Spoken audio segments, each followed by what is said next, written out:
সুন্দর কাপল থিমের কেকটা যারা বানাতে পারেন না তাদের জন্য আজকে ফুল টিউটোরিয়াল সহ ভিডিওটা আপনাদের সঙ্গে শেয়ার করে দিছি। আপনারা অবশ্যই ফুল ভিডিওটা দেখবেন, তাহলে বুঝতে পারবেন। আমি প্রথমেই কেকটা সুন্দর মতো রেডি করে রাখছি। কেকের ভিতরে কি করছি না করছি এটা দেখাইলাম না। এটা ছিল 1 পাউন্ডের চকলেট ফ্লেভারের কেক। একটা আপু কেকটা অর্ডার করেছিল তাদের 1 ইয়ার অ্যানিভার্সারির জন্য। আপুর খুব ইচ্ছা ছিল যে এই কেকটা যেন আমি খুবই সুন্দর করে আপুকে বানাই দিই। আপু খুব করে চাচ্ছিল যে কেকটা দেখতে যেন অনেক বেশি সুন্দর হয় আর খেতেও যেন ভালো হয়। তো আমি যখন ভিডিওটা এডিট করতেছিলাম তখন দেখলাম যে আপু আমাকে কমেন্ট করেছে, কেকের রিভিউ দিয়েছে যে খুব ভালো হয়েছিল, দেখতেও যেমন সুন্দর খেতেও তেমন সুন্দর। তো তো সেই সময় আমি আর কি ভাবতেছিলাম যে আপুর কথাটা আমি মেনশন করব। যাই হোক, প্রথমেই হচ্ছে কাপল দুইটাকে কেটে কুটে আলাদা করে নিলাম।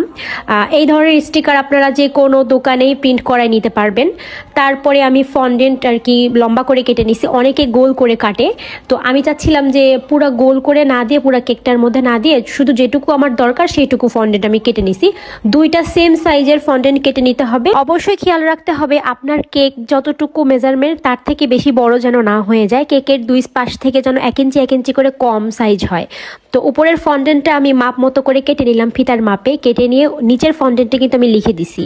আর এই যে বোথ সাইড টেপ দিয়ে ফিতার সাথে লাগানো থাকবে মেয়ে পুতুলটা, আর ফন্ডেন্টের ওপরে লাগানো থাকবে ছেলে পুতুলটা। ঠিক আছে, চেষ্টা করবেন বোথ সাইড টেপটা রাখার জন্য, তাহলে এটা বানাতে অনেক বেশি সুবিধা হয়। আমি আগের দিন রাত্রে ফন্ডেন্টের কাজটা করে রাখছিলাম, তো সারা রাত বাহিরে থাকার কারণে ফন্ডেন্টটা সুন্দর মতো হার্ড হয়ে গেছে। তারপরে কেকের উপরে বসায় দিলাম। আর আপু চাচ্ছিল যে বোর্ডের উপরে পূর্ণতার একটি বছর লিখে দিই, তো আমি লিখে দিছি। তারপরে কেকের উপরে হ্যাপি অ্যানিভার্সারি একটু মোটা করে লিখতে বলছিল, তো ওটা লিখতে যে আমার কাছে মনে হচ্ছিল যে আমি কেকের উপরে না লিখে আলাদা একটা ফন্ডেন্টের উপর লিখে বসায় দিই। তো আলাদা একটা ফন্ডেন্টের উপর লিখে বসায় দিছি, যেটা ভিডিওতে স্কিপ্ট হয়ে গেছে। আর আপু যে কেকটার ছবি আমাকে দিয়েছিল ওটার মধ্যে ফন্ডেন্ট দিয়ে লাভ আঁকানো, লাভ বসানো ছিল, যে লাভগুলোর সাইজ খুব একটা ভালো ছিল না। আমি বলেছিলাম যে আমি আমার মতো করে সুন্দর করে দেওয়ার চেষ্টা করব।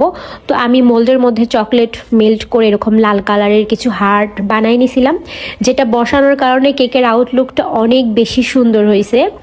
আর কেকের ওপরে গোল্ডেন কালারের সুগার বল ছিল।